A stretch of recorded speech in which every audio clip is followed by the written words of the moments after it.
Radiography डिप्लोमाको मैले 2080 को सबै कम्प्लिट सब्जेक्टको चाहिँ मैले क्वेसनहरू लिएर आएको छु। सबै हेरेर प्र्याक्टिस गर्नु होला।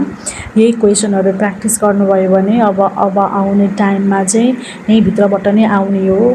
हामीले सब 2-3 वर्ष अगाडिको क्वेसन पेपरबाट नै हामीले प्र्याक्टिस गऱ्यौँ भने 3-4वटा इयरको जस्तै 80 भयो, 81, 82, 79 को हामीले चाहिँ प्र्याक्टिस गऱ्यौँ भने त्यही भित्रैबाट आउने हो क्या क्वेसनहरू।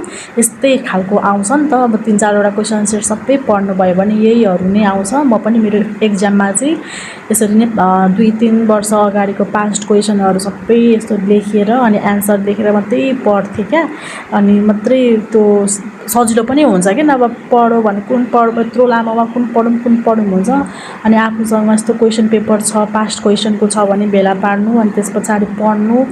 अब चिट बनाउनु छ भने चिट पनि बनाउनु, तर चिटकै आसमा चाहिँ जानु भन्दिनँ म। कहिलेकाहीँ यस्तो स्ट्रिक्टली हुन्छ कि केही लगेको पनि गर्न पाइँदैन, टाइम जान्छ। त्यही भएर अब 60% चाहिँ आफैले गर्ने हैन, 10% पनि अलिअलि चिट बोक्नु। आफूले भरसक चिट बोक्दा पनि एकसर हेर्दाखेरि लेख्न सक्ने खालको चिट लानु, सबै निर्भर नभएर है, त्यस्तो भएर चाहिँ नजानु। सबै क्वेसनहरू चाहिँ मैले 80 मा आएको क्वेसनहरू लिएर आएको छु। हजुरहरूले हेरेर यहीबाट प्र्याक्टिस गर्नु होला अनि राम्ररी एक्जाम दिनु होला। अब फाइनल एक्जाम पनि आउन लाग्यो सेकेन्ड इयरको। अब सबै राम्ररी गर्नु होला, सबैजना पास हुनु होला। यदि यस्तो ब्याकहरू केही लाग्यो भने पनि नातिनु, केही पनि हुँदैन हैन। अब सबैजना ब्याक लाग्यो भनेर अब स्याड हुन थाल्यो भने त झन् अरू एक्जाम पनि बिग्रिन्छ। अब सेकेन्ड इयर नराम्रो भयो भने पनि थर्ड इयरमा त सबै कम्प्लिट गर्ने खालको सोचले पढ्नु होला। अनि यो सबै प्र्याक्टिस गर्नु।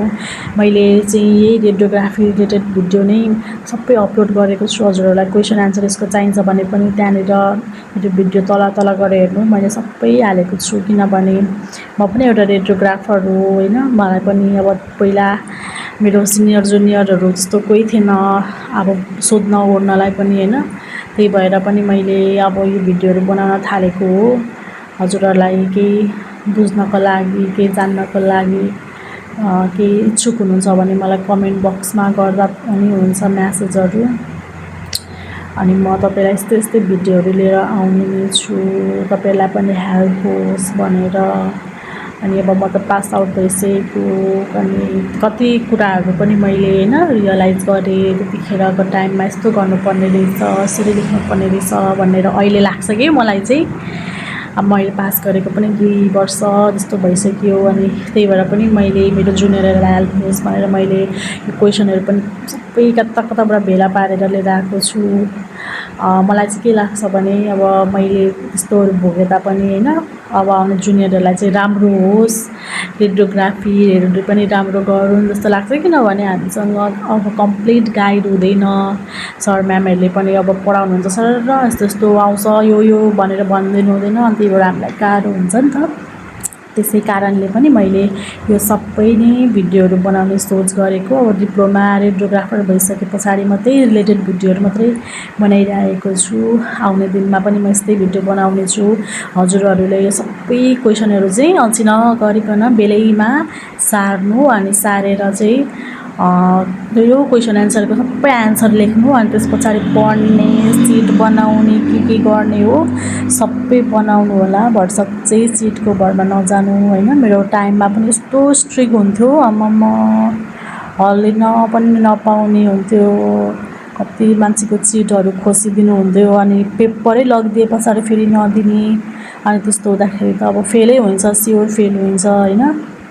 त्यसै कारणले गर्दाखेरि पनि मजाले आफै सक्छु, लेख्छु, पास हुने गरेको चाहिँ लेखिसकेर बरु चिट चोर्दाखेरि पनि केही हुँदैन। तर चिट पनि आफूले 3-4 लाइन सर हेर्न पाउँदाखेरि सबै लेख्न सक्ने खालको हुनुपर्छ कि।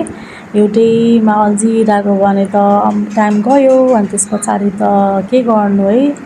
फेरि यो ब्याक लागेको पनि 1 वर्ष पर्खिनुपर्छ। सिटिभिटीको यही नराम्रो हो। अनि हाम्रो टाइम लस्ट हुन्छ। त्यही भएर सकभर मजाले गर्नु होला। रेडियोग्राफी पनि यस्तो ट्यालेन्ट हुन्छ भन्ने अब बनाउनुपर्छ।